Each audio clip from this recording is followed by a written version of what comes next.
My name is Daniela Rupp. I'm a student at Algonquin College. I'm currently in the Autism and Behavior program, and I'm here tonight to teach you or introduce you to receptive language teaching. And before we begin, I will give you a short test to see how much you know about receptive language.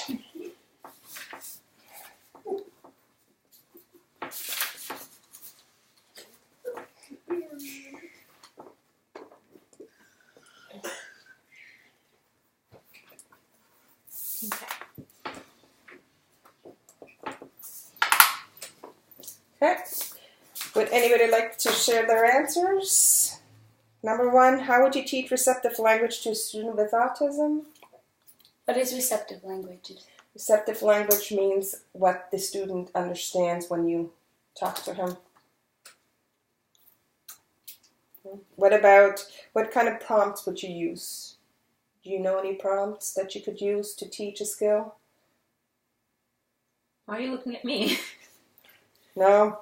How about, would you use reinforcement, and how would your reinforcement schedule look like? So reinforce after each correct behavior, and then eventually stop reinforcing after every behavior? Yeah, that's pretty good. We're going to talk a little bit more about that. Do you know how you would fade a prompt effectively?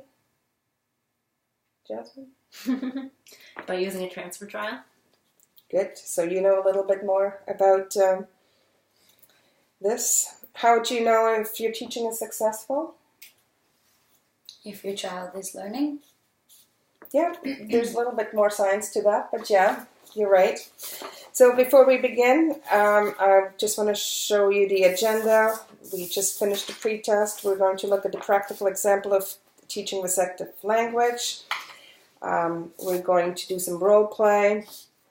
I'm going to introduce the program to you. We're going to talk about prompts and reinforcement a little bit, as well as fading procedure.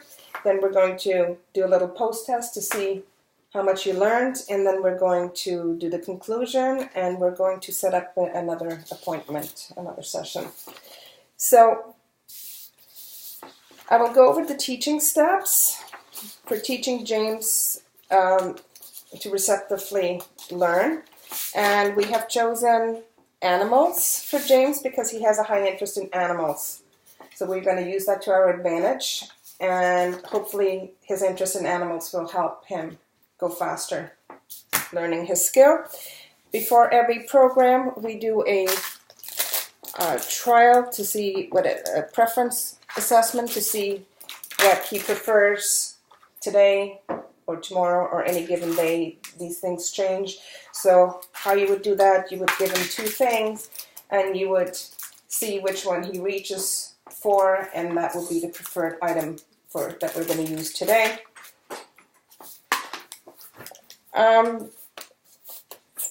You want to have all your materials that you need present so you don't have to scramble when the program begins. So have everything ready. You probably need a pen, you need your data, and you need your cards. You need to have a nice quiet space. You have everything set up. So the first step, we're going to place one card on the table in front of James. And we're going to say the SD, which is point to the fish. And we're going to do full prompting, which means we're going to take his hand and we're going to point. Point or touch? Whichever one we're going to teach. We can start with touch. That's probably the first one. You're right. Touch the fish. He touches the fish. You reinforce. We have a one-on-one reinforcement, meaning that every time he has a correct answer, we reinforce. So you would give the reinforcer after he touches. We also pair the reinforcement with a verbal, and we always repeat the name of the animal that we're going to use. So once he touches the animal, we say, "Good job touching the fish." We reinforce. So the verbal behavior, the verbal is always Praise. accompanied with the reinforcement. Then we will practice how to do this. So you want to practice with each other. Again, you put one in front of him. You ask, touch the fish. You would take his hand, touch the fish. You would verbally praise him, good job touching the fish, and then you would give the reinforcement. So if you want to practice that with each other. Jasmine? Yes? Yes. Touch the fish. Good job touching the fish. Thank you. Good job. That was really good. Jasmine, would you like to try it? Sure. All right, Nadine, you ready? Touch the fish.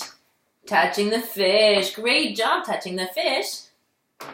Good job. No reinforcement, but that's Oh, okay. Guess I didn't My do it verbal good was enough. good enough. Okay. After we have done the prompting, we want to fade the prompt so the child doesn't get prompt dependent, which means that he will only do it with a prompt. So the way we do this, we again have our fish or whatever card, and we're going to give the SD touch fish, but we're not going to do the hand over hand right away. We wait a few seconds, and when the learner doesn't respond right away, we gently kind of point towards him. Oh, good touching the fish! And we prompt. So instead of doing the hand over hand, we're slightly bringing it back and see how much he can do on his own.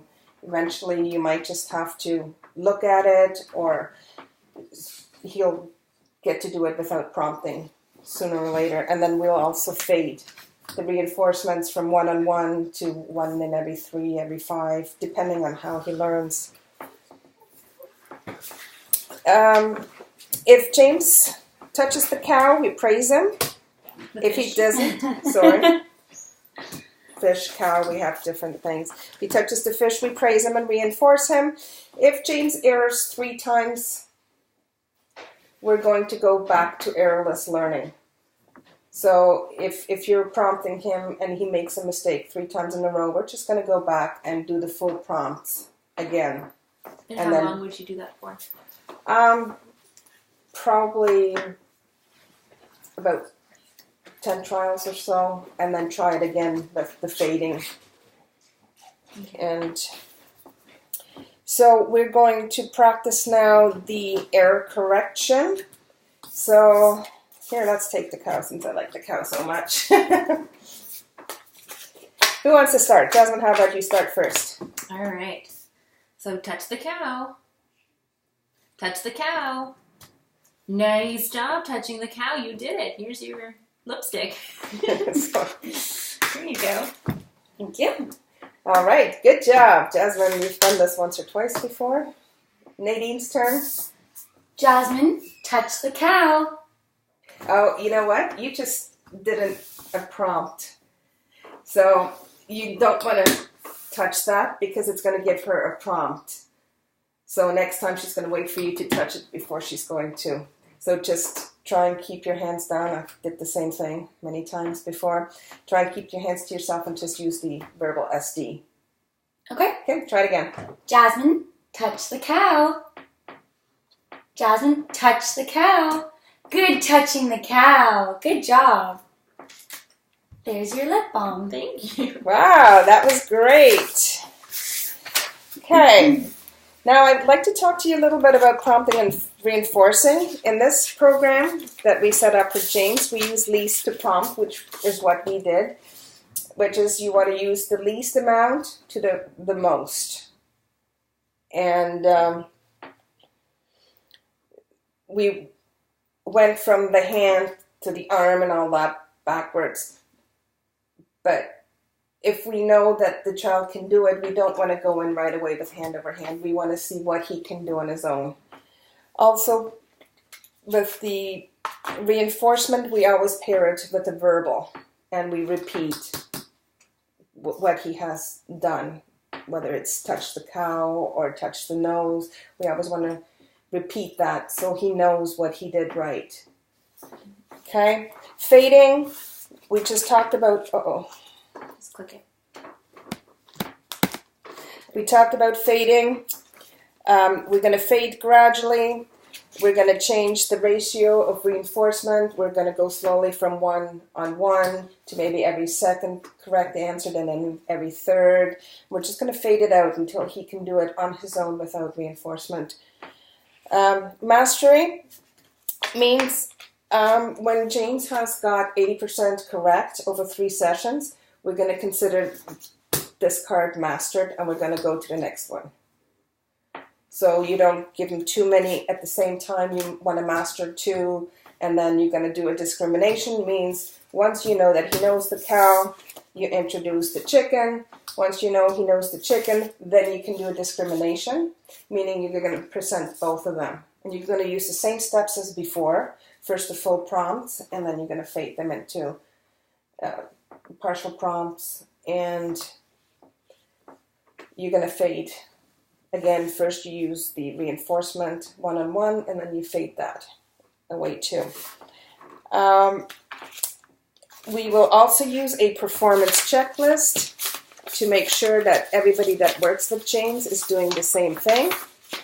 All the steps are here.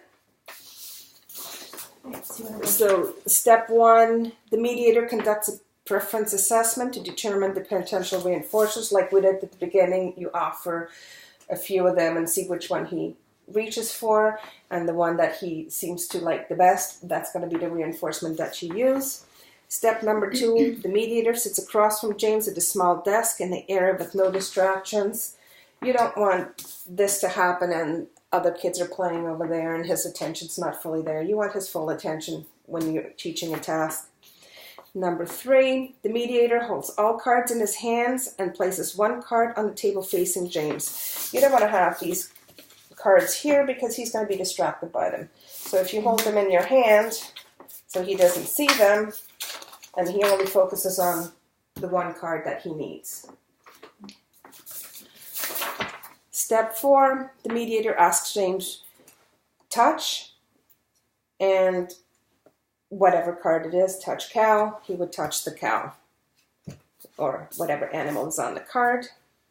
Then number 5, the mediator is using the least to most prompting procedure, which is what we talked about earlier with the prompting. Number 6, once James touches the card with the animal, a reinforcement is delivered as well as the praise. Great, you showed me that cow. We talked about that too.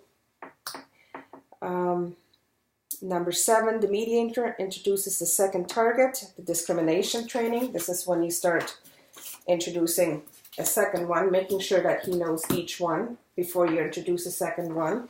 So he has to discriminate which one is the cow, which one is the horse in this case. And the mediator uses error correction, which is very important. And we've practiced that too. Mm-hmm. Okay? So I'm going to give you a post-test just to see how much you have learned in tonight's session. And then we're going to talk about the next time we're going to meet.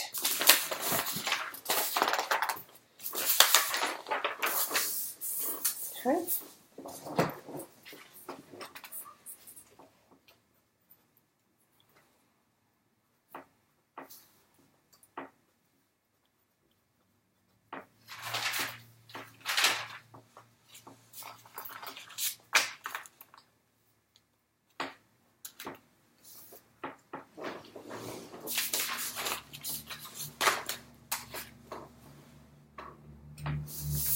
Thank you. Thank you. So how about next Thursday? Same time, same place? Works for me. And to conclude this evening, we follow the discrimination with errorless, the same as the target. We use reinforcement with verbal, and we fade as quickly as we can. We use the performance checklist for treatment integrity. So the way you would fill it out, here's your name, and you have a yes and no. And we're going to make sure that everybody kind of goes through the same steps so as the learner doesn't get confused or James doesn't get confused. Now, next time you come, we're going to do a little quiz on it, so make sure you go home and practice. All right. Okay? Thank you very much. Thank you. See you next Thursday.